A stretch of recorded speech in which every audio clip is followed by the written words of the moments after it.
Hello friends, good morning.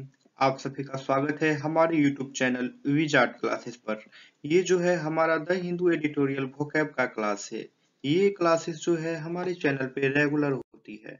तो आइए start करते हैं। फर्स्ट वर्ड है मेन स्टे। ये जो है नाउन के तरह यूज होता है। इसका मीनिंग है the most important part of something, providing support for everything else. मतलब कि किसी भी चीज का मोस्ट इम्पोर्टेंट पार्ट होना, मतलब कि एक महत्वपूर्ण पार्ट होना, महत्वपूर्ण हिस्सा होना, जो कि प्रोवाइड करता है अपना सपोर्ट सभी चीज के लिए। ओके, उसे ही मेन स्टे कहते हैं। किसी चीज का सबसे महत्वपूर्ण हिस्सा बाकी सब चीजों के लिए सहायता प्रदान करता है। बाकी सब चीजों के लिए सहायता प्रदान करना, उसे ही मेन स्टे कहते हैं। नेक्स्ट वर्ड है फैसिलिटेट। ये जो है वर्ब की तरह यूज होता है। इसका मीनिंग है टू मेक समथिंग पॉसिबल और इजियर। मतलब कि किसी भी चीज को संभव या फिर आसान बनाना, उसे ही फैसिलिटेट कहते हैं। नेक्स्ट वर्ड वही है, इसका मीनिंग है किसी बात को संभव या फिर आसान बनाना, उसे ही फैसिलिटेट कहते हैं। नेक्स्ट वर्ड है फ्रेंड हाउएवर। हाउएवर वर्ड जो है आप लोग जब भी रीडिंग किए होंगे तो आप लोग ये लाइंस, ये वर्ड पढ़े ही होंगे कि हाउएवर हाउएवर। तो हाउएवर जो है एडवर्ब या फिर कंजंक्शन की तरह यूज करता है। ओके, इसका मीनिंग है used for adding a comment to what you have just said.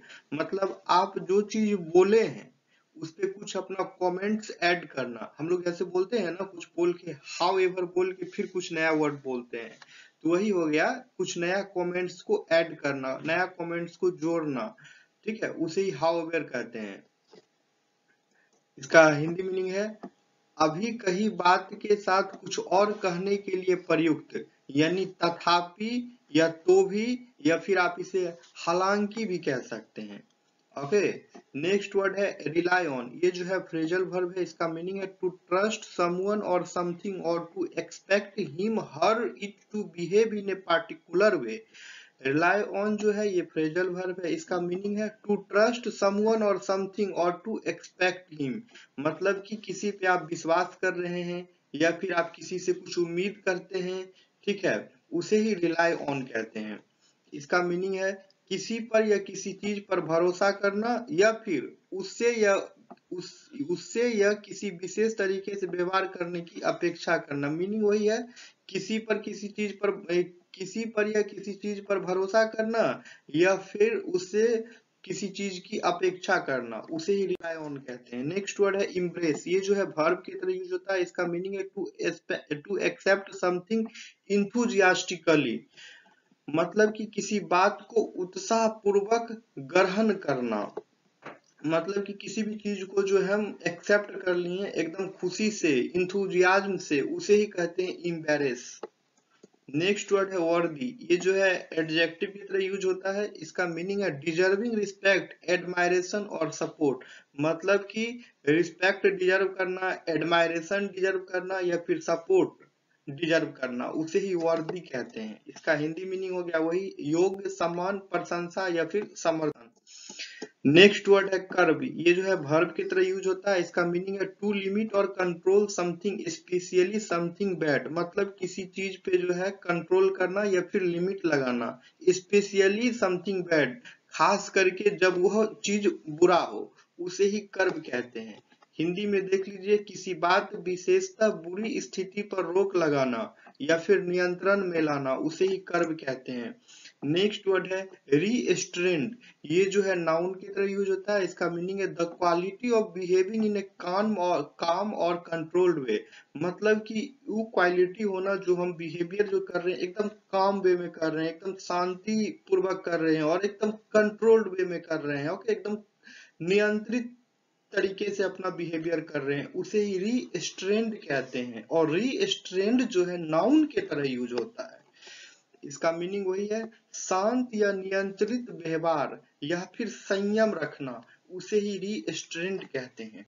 Next word है इनटेम्परेट ये जो है एडजेक्टिव की तरह यूज होता है। इसका मीनिंग है शोइंग एंगर और violence that is too extreme and not well controlled. Intemperate इसका मीनिंग हो गया मतलब शोइंग एंगर और वायलेंस मतलब कि गुस्सा या फिर वायलेंस दिखाना।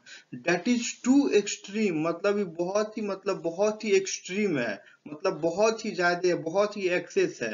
एंड नॉट वेल कंट्रोल्ड और जिसे अच्छे से कंट्रोल नहीं किया जा रहा है, ठीक है, उसे ही इनटेम्परेट कहते हैं। नेक्स्ट वर्ड है, इसी का हिंदी देख लीजिए एक बार, हिंदी टू हिंदी मीनिंग अच्छे से।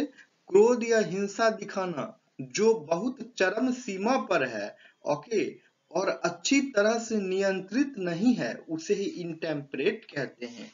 नेक्स्ट वर्ड है कार्व आउट समथिंग। ये जो है फ्रेजल वर्ब की तरह यूज होता है। इसका मीनिंग है टू क्रिएट और obtain something that helps you by skillful activities. मतलब कि टू क्रिएट और ऑब्टेन समथिंग मतलब कुछ वैसा बनाना या फिर कुछ वैसा ऑब्टेन करना that's help you by skillful activities, जो कि जो है आपको अपने स्किलफुल एक्टिविटीज के द्वारा जो है आपको मदद करता है वो ऑब्टेन करने में, उसे ही कार्व आउट समथिंग कहते हैं।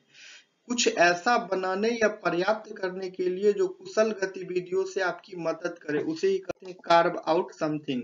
नेक्स्ट वर्ड है साइन ऑफ ऑन समथिंग, ठीक है, साइन ऑफ या ऑन समथिंग। ये जो है फ्रेजल वर्ब है, फ्रेजल वर्ब की तरह यूज होता है साइन ऑफ या ऑन समथिंग। इसका मीनिंग है टू अप्रूव समथिंग ऑफिशियली, मतलब कि आधिकारिक रूप से ऑफिशियली तरीके से किसी चीज का अप्रूव हो जाना, उसे ही साइन ऑफ या ऑन समथिंग कहते हैं। वही है आधिकारिक तौर पर कुछ स्वीकृत करने के लिए, ठीक है, उसे ही साइन ऑफ कहते हैं। नेक्स्ट मीनिंग है विकैरियस। विकैरियस वर्ड के लास्ट में OUS लगा है तो एडजेक्टिव की तरह यूज होगा। इसका मीनिंग है experienced as a result of watching, listening to और reading about the activities of other people rather than by doing the activities yourself. मतलब कि किसी अदर पीपल के रिजल्ट से एक्सपीरियंस करना, वॉच करके मतलब देख के, सुन के, पढ़ के, ठीक है, किसी अदर पीपल के एक्सपीरियंस के बारे में, उसके रिजल्ट के बारे में जानना, उसी विकेरियस कहते हैं। खुद नहीं कोई चीज कर रहे हैं। Rather than by doing the activities yourself, खुद एक्टिविटीज नहीं कर रहे हैं, किसी और के एक्टिविटीज के, किसी और के रिजल्ट को वॉच करके, लिसन करके, पढ़ के उसे एक्सपीरियंस करना, उसे विकैरियस कहते हैं। हिंदी मीनिंग देख लीजिए, स्वयं गतिविधियों को करने के बजाय अन्य लोगों की गतिविधियों को देखने, सुनने या पढ़ने के परिणाम स्वरूप अनुभव करना, अनुभव किया जाता है, उसे विकैरियस कहते हैं, ठीक है। नेक्स्ट वर्ड है एप्रीहेंशन। ये जो है नाउन की तरह यूज होता है। इसका मीनिंग है worry about the future or fear that something unpleasant is going to happen। मतलब कि भविष्य के बारे में चिंतित होना और डर होना कि कहीं कुछ समथिंग अनप्लीजेंट ना हो जाए, उसे ही एप्रीहेंशन कहते हैं।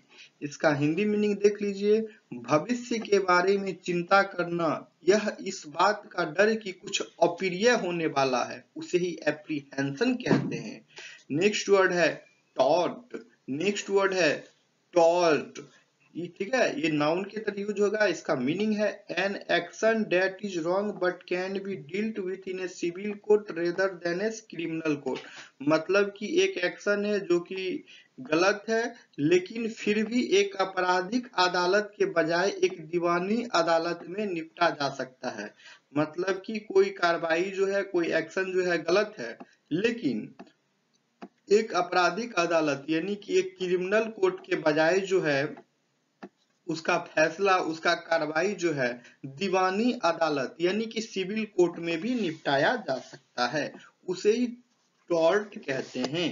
ओके, नेक्स्ट वर्ड है इनफोर्सिएबल। नेक्स्ट वर्ड है इनफोर्सिएबल। ये जो है नाउन की तरह यूज होगा। इसका मीनिंग है ऑफ ए लॉ या फिर rule, possible to make people obey और पॉसिबल टू मेक हैपन और बी एक्सेप्टेड। मतलब कि कोई लॉ है, कोई कानून है या फिर कोई नियम है, मतलब लोगों से उसका फॉलो करवाना, लोगों से जो है उसका मतलब ओबे करवाना, उस रूल को, उस लॉ को, ठीक है, उसे ही इनफोर्सिएबल कहते हैं, ठीक है। हिंदी मीनिंग देख लीजिए, एक कानून या नियम लोगों का पालन करना संभव है, मतलब एक कानून या नियम का लोगों का पालन कराना संभव है, करना संभव है, यह ऐसा होना या स्वीकार होना संभव है, उसे ही इन्फोर्सिएबल कहते हैं। ओके, मतलब कोई ऐसा लॉ जो पीपुल से फॉलो करवाना है, पीपुल को ओबे करना है, उसे इन्फोर्सिएबल कहते हैं। तो फ्रेंड्स, ये जो है हमारा आज का द हिंदू एडिटोरियल वोकैब का क्लास था। इस तरह के और भी एडिटोरियल वोकैब के क्लासेस देखने के लिए आप लोग हमारे चैनल पे सब्सक्राइब कर ले, जो लोग नए हैं चैनल पे। ओके, और सभी लोग वीडियो को लाइक भी करें और वीडियो को शेयर भी करें। Okay friends, thank you everyone.